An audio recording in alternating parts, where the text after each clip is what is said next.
Hey world, I'm Josh. Let's do something I haven't done in a while here. Let's do a garden update. It is 2016 and it's nearly August 1st when I'm filming this. July 30th actually.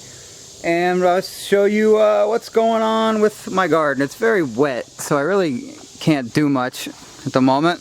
But we did harvest some beans this morning. Here's my raspberry patch. This is really the last thing I need to work on. I need to build some supports, better supports for these, but the new bed is doing okay. The ones on this end didn't really work. A variety called Lauren, actually. But the rest on the far end are coming along. And then these, this bed's several years old, I think maybe 3, 4, 5 years, something like that. So it's doing well, but I still need to build supports for that. But let me show you what's going on over here. New experiment. You know I have the raised beds. The beans look like a mess, but that's just because we went through and just got done picking through them. Harvested 6 pounds of bush beans and still have many more left to pick. We've got Blue Lake 247s down here, or I think it's 247, maybe it's 274.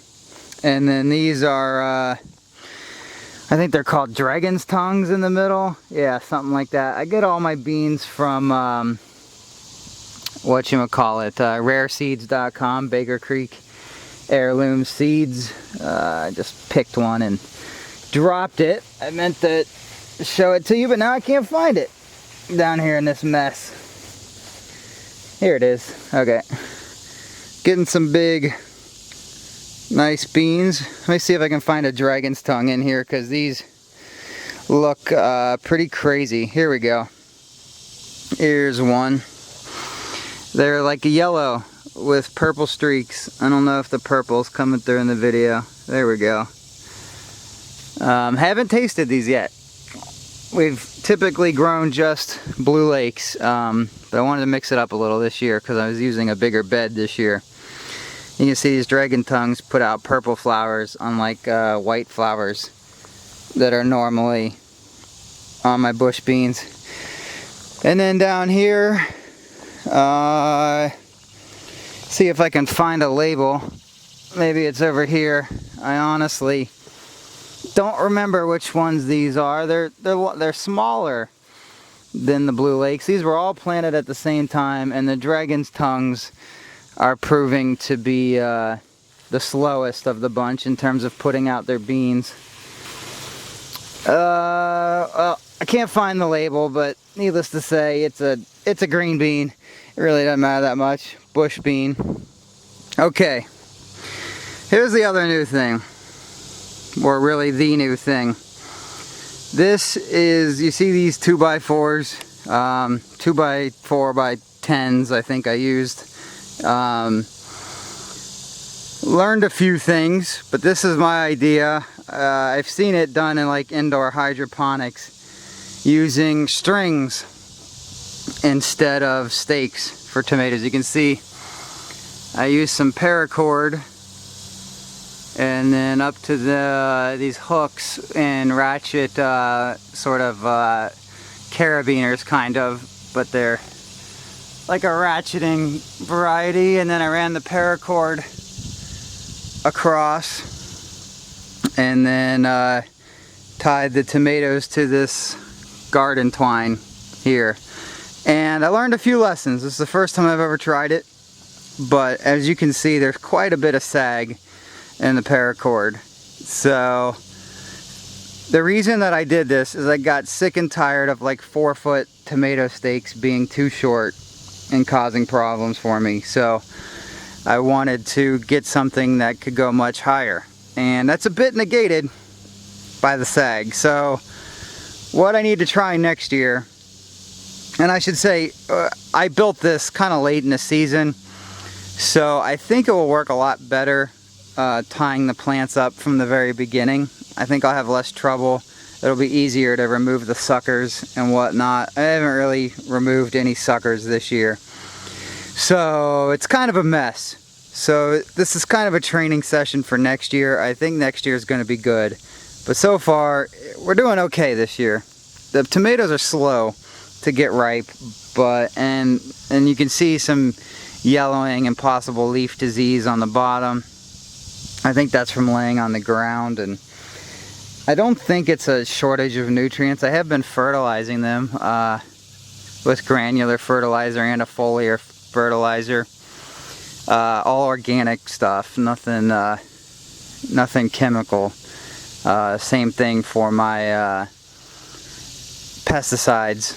I use neem oil, and if I see green tomato hornworms or tobacco hornworms, I use BT concentrate from Safer.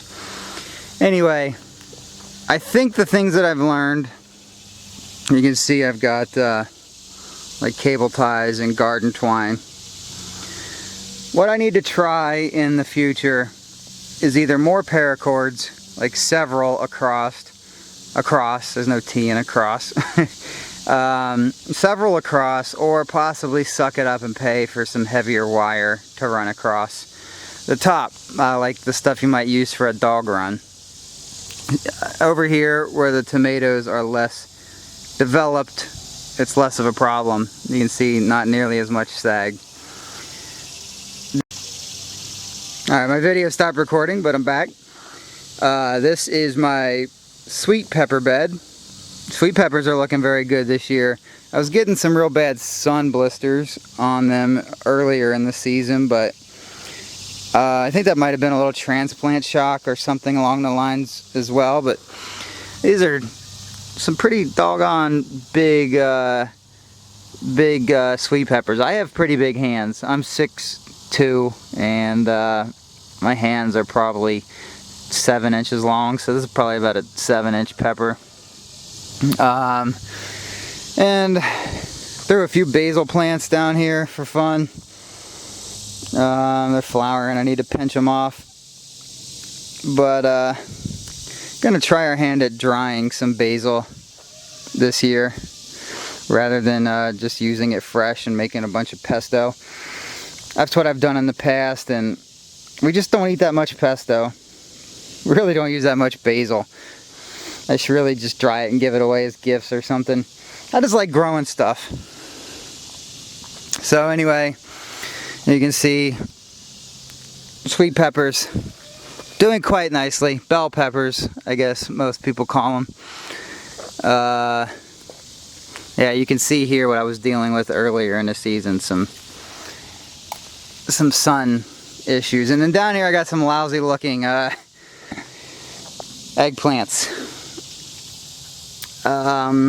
I think this one's probably past due for harvesting, but I've never grown them before, so I don't really know. I think you're supposed to pick them when they're glossy. Look in the grocery store, they're humongous. So kind of using that one down there as a test to see how big I should let them get. So there's a look at the tomato situation.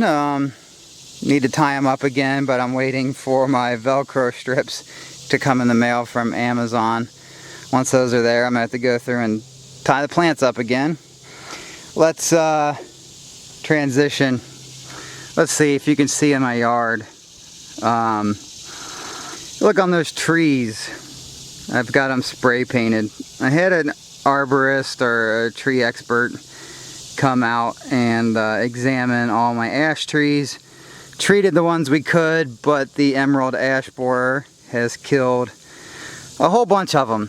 And I think I got about 55 trees to take out, and I've been doing that slowly. You can see off in the distance. I still need to finish picking this one up. I really wish I had a chainsaw mill, because I like to do woodworking too, and I wish I was making lumber, but so far I've mostly been making firewood.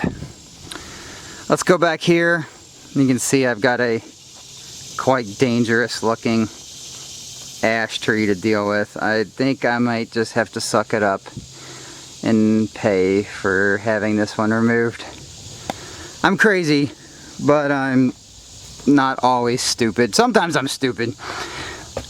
If my videos stop posting, I've probably died because I dropped a tree on my head. So up here on the deck, which is presently a mess, got my cherry tomato plants. I always do my cherry tomatoes in pots on the deck, and they always get bigger than they should be. And we always get way more than we need. And I don't know why I do that. I also have my blueberry plants. First halfway decent crop this year. But you kind of know what a cherry tomato looks like. You know, doing well. A little bit of landscaping, hostas and whatnot back here. The reason I wanted to show you these is I'm growing some cool ones from, voice crack there. Some pretty neat ones from Rare Seeds, Baker Creek. I think they're Boar's Farms or something, Wild Boar Farm, some kind of boar farm on there. They have a section of like unique, weird tomatoes. We haven't tried these yet, but you can see these cool stripes. They're sort of yellow and red, orange and red. And I'm kind of excited. I think those look cool. If I ever become a farmer's market person, and I have thought about it, I think things like these would set us apart. I'm obviously not a farmer. I'm sort of a over-aggressive gardener, but so that's that. Random flowers hanging off the deck. Old jungle gym I need to take down. What do they call those? Swing sets. we called them jungle gyms when I was growing up. There's a mess of my starter flats. My kiddie pool full of catnip that I grow for some reason because I'm weird. And I got some marigolds and some peonies. The flowers, I started them early, but was really late getting them in the ground. So more marigolds and some 4 o'clocks or marvels of Peru. Some sunflowers. More marvels of Peru. Begonias, I think maybe. Calendula. I think those might be coxcombs, but also some larkspur in there. I think this video is going to stop again. It'll be a long one, folks. Long update. Like I said, this is a long update, but I haven't done this in a long time, so hopefully you'll be patient with me. This is my flower bed. Like I said, normally in this time of year, I'd have like an insane amount of actual flowers, but things have been a little slow this year. I was slow getting them in the ground, and they've been slow taking off. The calendulas have done well. As the heat has picked up, the flowers have gotten smaller, which is interesting. Those are all volunteers. I didn't start any of those in that particular patch. Got some more sunflowers. These are kind of some cool ones. These are actually volunteers from the bird feeders. I believe I didn't plant any of those. Those just came up. And some I don't know what those are, hibiscus or I don't know. I think that's what they are. But that tree there always comes out nice every year. Got some volunteer coxcombs. They grow weird when they're volunteers. I don't know why. Roses, more sunflower action. I like these. They're short because I was so late getting them in the ground. They got real stunted. Volunteer zinnias. I didn't start any of those this year. Those just volunteered. And then you can see now, started some fruit trees. Got 2 cherries, then 2 plums, then 2 peaches, and finally 3 apples. 2 Honeycrisp and 1, it's not a Granny Smith, but something similar, a green one, just to ensure got some kind of pollinator there. These are all allegedly self-pollinating varieties, but I'm a little skeptical. Last things on this exceptionally long video. These are my devilish hot peppers. in the sort of greenhouse setup. They are Trinidad scorpions, mustard Trinidad scorpions, and then I got 2 Carolina Reapers here. I bought those at a nursery. The rest I started from seed. Everything I start from seed. I very rarely buy plants, but there is going to be an insane number this year. I really got 1 mustard Trinidad scorpion that's close to harvestable already, which is pretty crazy in Ohio for August. Really coming on though. I think we might get several hundred before the year's over. Last thing, built myself some new cages for my strawberries. Got 1, 2, 3, 4, 5 beds now, and chicken wire and just some 1x1 lumber, I guess. I don't know, honestly. Cheap lumber. Made these cages with pocket screws and glue, and then put them on hinges, and I'll try to demonstrate over here one of them. Lots of weeds. I've been busy, people. I don't have time to weed all the time. So as you can see, these lift up on hinges, and then I put in some support legs. There's another one over there, but I'm just demonstrating. There's a point. Hold up. You can see the hinges down in there. Obviously there is weeding to get done, but I've been busy building things, and as much as I like it, I don't get a lot of help around here. Sorry, Lauren, but she explores the world. I stay home and build stuff. Oh no, I broke off my leg support. Now I gotta fix that. Last thing, I lied. One more thing.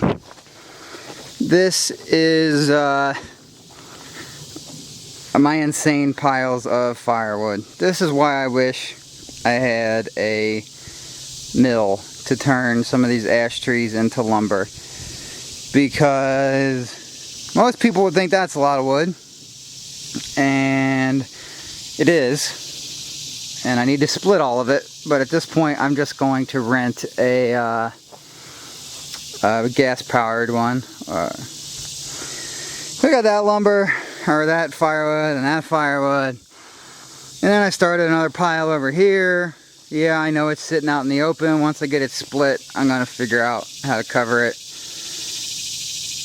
And the reason is because I got about another 20, 30 trees to take down. And then you think, oh, that's a lot of wood, but then you get back here. This is probably a little dangerous. I don't really recommend anyone in my family walk back here. But look at that. I have enough firewood to last forever.